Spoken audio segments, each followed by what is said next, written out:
Good evening, everyone. Stacy Portugal here. I am a board certified life coach and I help women lose the weight, gain their confidence, and I do it primarily through low carb living.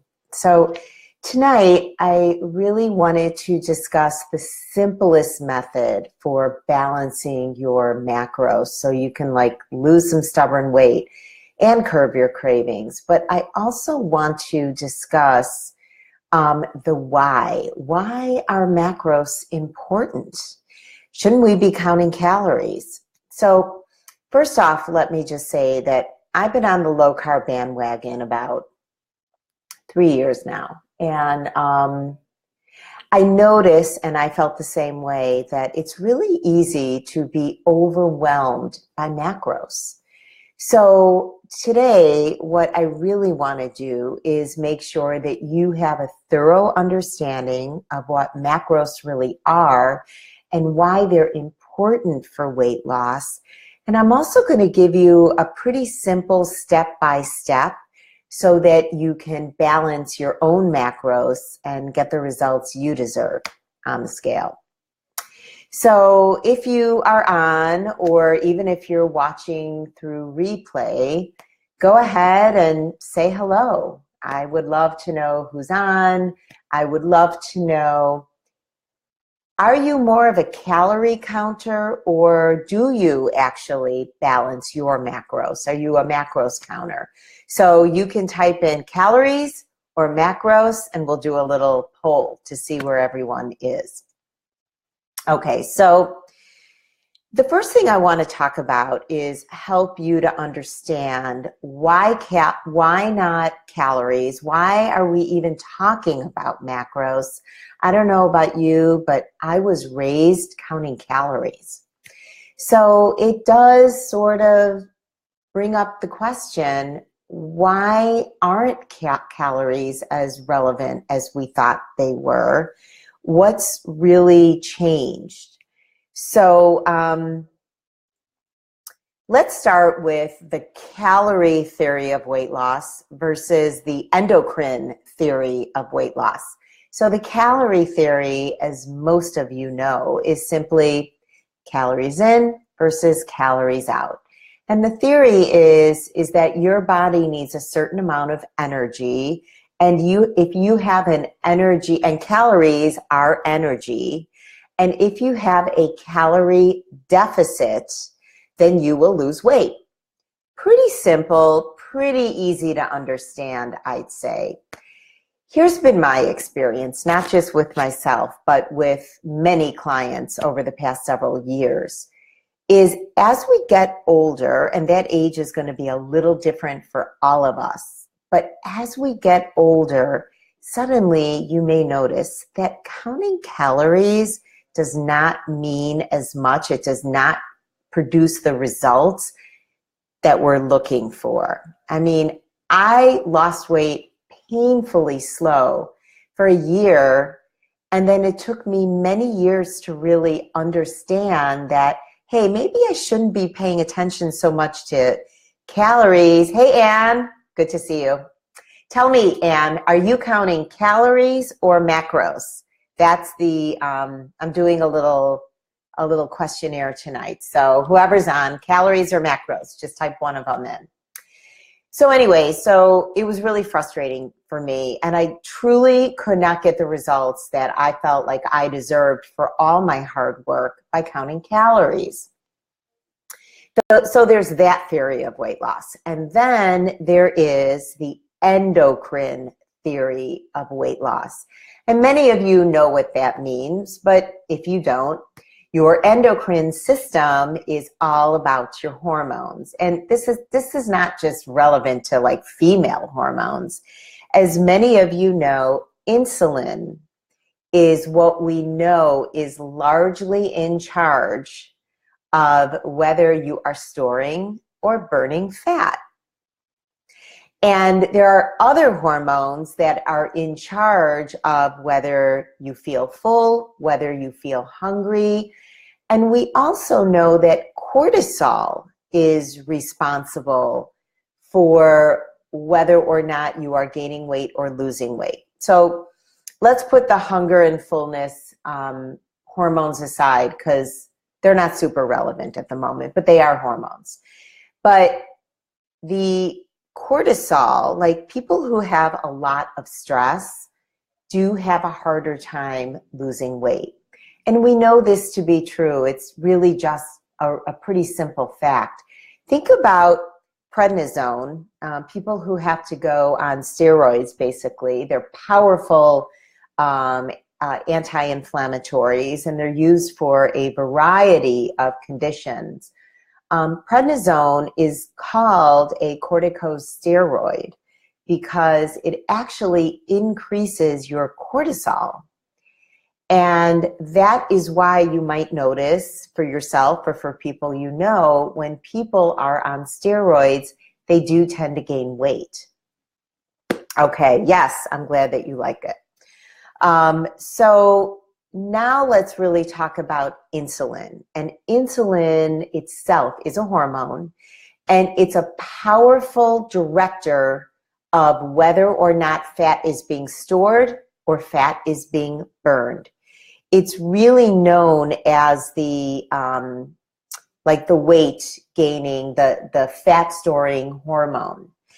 And the thing is that like anything else, there's a balance. So your body does not know what a calorie is. Your body only knows the raw material of what you're feeding it, which are the macronutrients.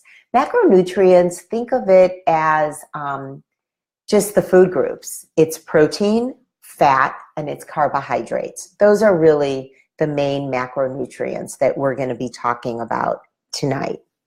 So there's a saying that, and I'm not sure who said it, but that eating more and moving less is the result of obesity. It's not the cause of obesity. So once your macros have been really out of balance, therefore, your insulin is out of balance. So as you can see, this is really all about your blood sugar, which affects how much insulin is being released in your body. So once that starts to happen and you become obese, your blood sugar, your insulin and your sensitivity to the blood sugar itself and to carbohydrates gets really out of whack, and it throws your whole system out of whack. And then you become hungry, you get on the diet merry-go-round, as I like to call it, and you may not have the desire to exercise anymore. So it's really about the hormones. Now, is there a little bit of calorie in, calorie out theory that is true? Absolutely. And there is quite a bit of the endocrine theory. So here's the general statement I'll make about where those two intersect. Counting your macros is the most important thing you can do. If you can get your macronutrients in balance, thereby getting your hormones in balance, you are way more likely to get results on the scale. So it's all about keeping those insulin levels low. Think about the standard American diet and eating that bagel for breakfast, and then maybe you're going to have a sandwich and some chips and maybe even some carrot sticks for lunch. And then for dinner, you're going to have that healthy sweet baked potato and some chicken and, you know, unlimited vegetables because it's healthy, right? But the truth of the matter is, when we're going from blood spikes to blood drops, all you're doing is you're throwing your hormones way out of balance. And then you might notice with a diet like that, you're not really able to lose weight. And the reason that it can affect us as we get older is, first of all, as all of us women know, our hormones change as we get older. But also, you may have done a little bit of damage to your body from years of ice cream every night while watching TV with your dad. You may have just been on the diet bandwagon of no fat, so you were just eating a ton of carbs. And unfortunately, that can make you a little sensitive to your blood sugar. It can make your insulin sort of stop reacting appropriately, or it can make you super sensitive to carbohydrates. So it just messes with your hormones. That's really the most important thing to know. So the reason that we focus on macronutrients is because we know that it's really much more about your blood sugar being low and steady throughout the day. As I said, hormones predict when we're hungry. They also predict when we feel full. Hormones also tell us when to burn more calories or when to slow our body down to preserve calories. And believe it or not, we've known about sugar and starch being a driver of obesity since the 1800s. The problem is that we were taken, as a country, we were taken very far off of the information that we knew to be truthful, and we were taken very far off by the whole no fat counting calories craze. So the world of nutrition has changed quite a bit. And one of the reasons the world of nutrition has changed is because it's really hard to get accurate studies on humans when it comes to their diet. I mean, think about it. You can't be completely controlled for any length of time. No human is going to stay in a facility for months, let alone years, to really study how diet affects your body, your health, your weight loss attempts.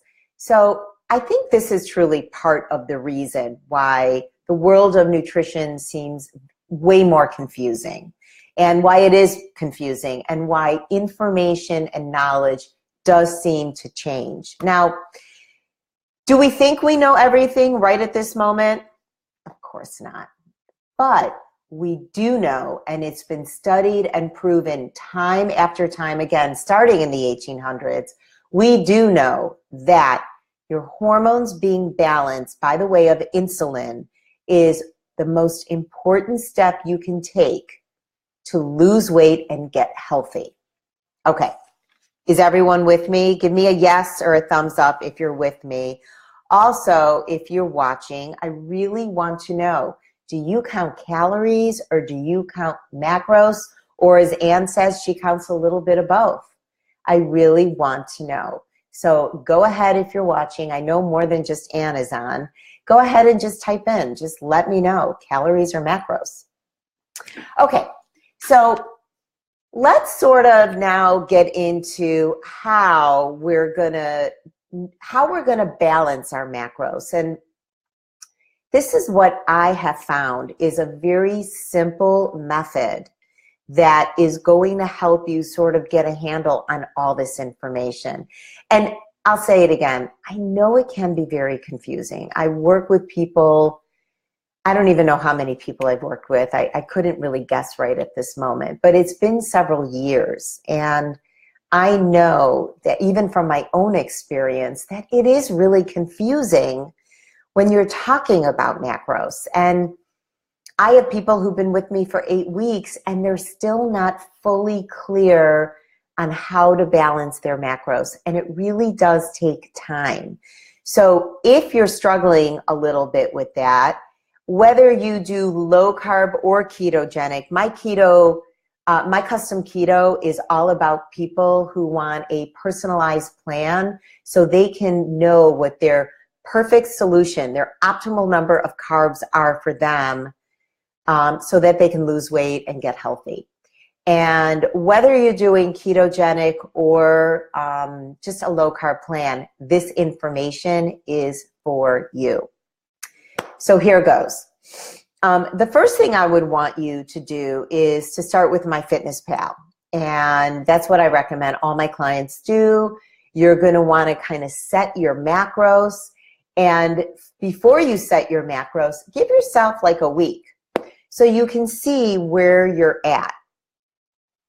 Once you've done that and you know the amount of protein carbohydrates and fat that you're currently eating on your current diet regimen, then we're going to start with carbohydrates. I always want clients to start with carbs because for most people, that is probably the hardest thing to adjust, because people have been eating so much diet food, which generally is very high in carbs, and just so much processed foods that it's really like a good first step to get a handle on, gee, how many carbs should I be eating so that I feel my best and I start losing weight? Generally, a low carb to a ketogenic diet. Let's talk about what the general numbers are that people should be consuming to lose weight and get healthy. If you're going for ketogenic, you're going to do somewhere between 20 and 50 grams. If you're going for, let's say you're eating a couple 100 grams of carbs right now, you're going to want to, if it's a couple 100, I would cut it by 50 each week.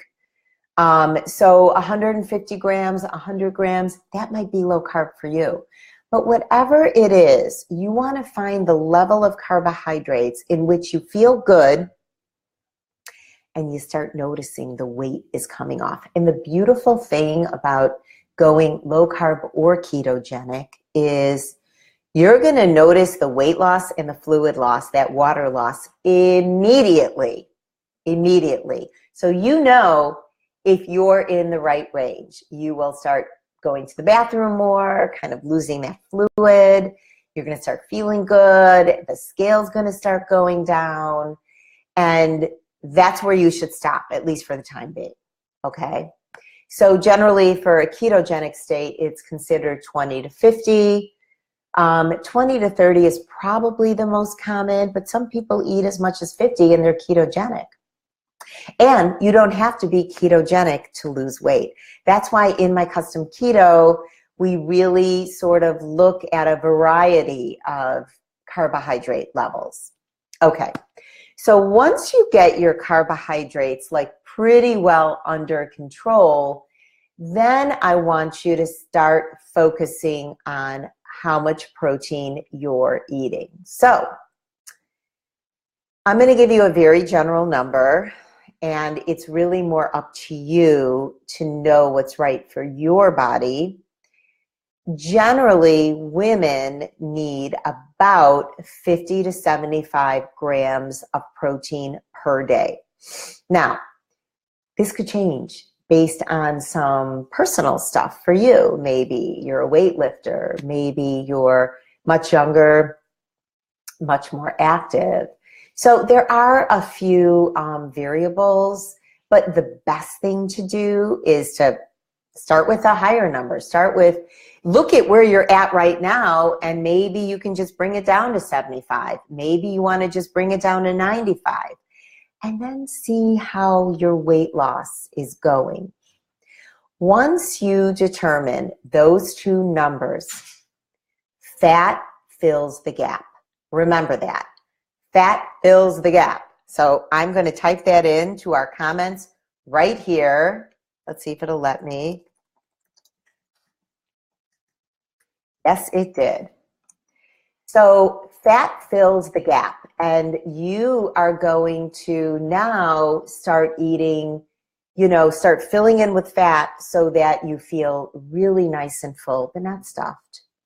So that you notice that your appetite starts to decrease. And what that's really from is your blood sugar is becoming very stable. And then all of a sudden, your cravings dissipate. It's amazing. You could forget to eat. Swear to God, that actually happens. If you're on here and you've done a low carb or ketogenic diet and you have ever forgotten to eat, type yes in the comments. I'm typing because this happened to me.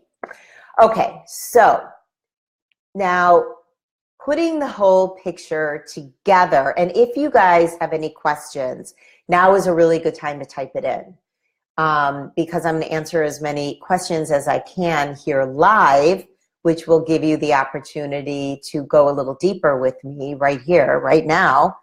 But even if you're watching on replay, which I know most people do, type in questions if you have questions. Also, type in whether you count calories or you count macros. Now, here's something I see people doing all the time, and I have to admit I am guilty of this myself. Sometimes I'm trying to count macros and calories at the same time. Granted, the macros are the calories, so all carbs and protein are 4 calories per gram. All fat is 9 calories per gram. So it makes sense a little bit, but if you're going low carb, especially if you're going ketogenic, you don't need to eat low cal. Okay, I'm going to repeat that because this is very relevant for our discussion. If you are ketogenic or you're going lower carb, you don't have to count calories. I know it seems a little weird. You could eat as much as your total daily energy expenditure allows, your TDEE. And that number for each one of you is really easy to get. You could just Google it. What is my TDEE? It's going to take you to some websites to figure it out. So for me, it's about 1,800 calories. And I know that's really hard to believe. How could I eat 1,800 calories? But you know what? I can. I'll tell you why I can. Because I'm trying to be ketogenic. And I have to eat, if I'm eating, for me, this is just me, if I'm eating about 70 grams of protein a day along with 30 grams of carbohydrates, and I'm filling in the rest with fat, in order to get to a ketogenic state, I have to eat about 160 grams of fat. And guess what? That's about 1,800 calories. But here's the thing. I'm not hungry at all. I've got no cravings. I could go a whole day without eating, no problem, which is why intermittent fasting goes so well with ketogenic dieting. And it's something I teach in my custom keto. So if you have any questions, don't hesitate to go ahead, type it into the comments. I can answer them after the broadcast also. I don't see any questions right now, although I will say that sometimes I don't see exactly all the comments. So I hope I'm seeing all the comments. I'm going to just check really quick. Okay, so I assume that the comments are in because I did see Anne's comments. But if you have any questions on any of that, I know it's so, oh, thank you for the thumbs up. I appreciate it. If you have any questions, don't hesitate. Let me know. What are you wondering about with all of this? Because I know how confusing this information is. And I also know that when people try to ask me like these isolated questions, it's really hard to explain the big picture of ketogenic or low carb dieting because people have a no fat mentality and they have a calorie mentality. And when I talk to them, in fact, I was doing group coaching last night for my custom keto, and I was telling them that I had a 1/4 cup of heavy whipping cream. And then I added coffee. I was at Starbucks, and this is what I requested. And one of my members said, oh my God, that is 200, I think she said something like, that's 200 calories just in heavy whipping cream. And I said, you're right. Because I'm not eating 1,200 calories a day. I'm doing a ketogenic diet. So I hope this was helpful for you. I hope this cleared up maybe a little bit of the confusion about macros versus calories. And like I said, there is somewhere in the middle, but we know that both of these theories are true. But we also know the problem with counting calories is that it's super inaccurate. And it's really hard to tell what your energy expenditure is at any given moment because your body changes all the time based on external and internal forces. So calorie counting alone is not all that accurate. We know that like those nutrition labels, there's a margin of error. We know that, you know, even on MyFitnessPal, it's just not 100% accurate. And so really the best thing you can do, truly, if you want to lose weight, is you have to let go of drama, of calorie counting and like the no-fat mentality. And you really have to start relying on the science. And once I let go of the drama and I started just relying on the science, it was like so liberating when I could eat a little bit more, but stay in my macros, when I could enjoy like topping my meal with olive oil. It just made me so happy and so satiated and produced weight loss. And I wasn't hungry and I wasn't tempted and I had no cravings. It's a good place to be. So let me know what your questions are. I really, really want to hear. I don't see any questions, so I'm going to sign off, start making dinner. But give me a thumbs up if you like this. If you're counting calories, write calories. If you're counting macros, write macros. If you're counting a little bit of both, as Anne is, sorry I keep mentioning you, Anne, go ahead and just type it in the comments. I want to hear. I want to know what's on your mind. I want to know what method you're using and if this video has been helpful for you. So have a great night, and I will definitely see you in the next video.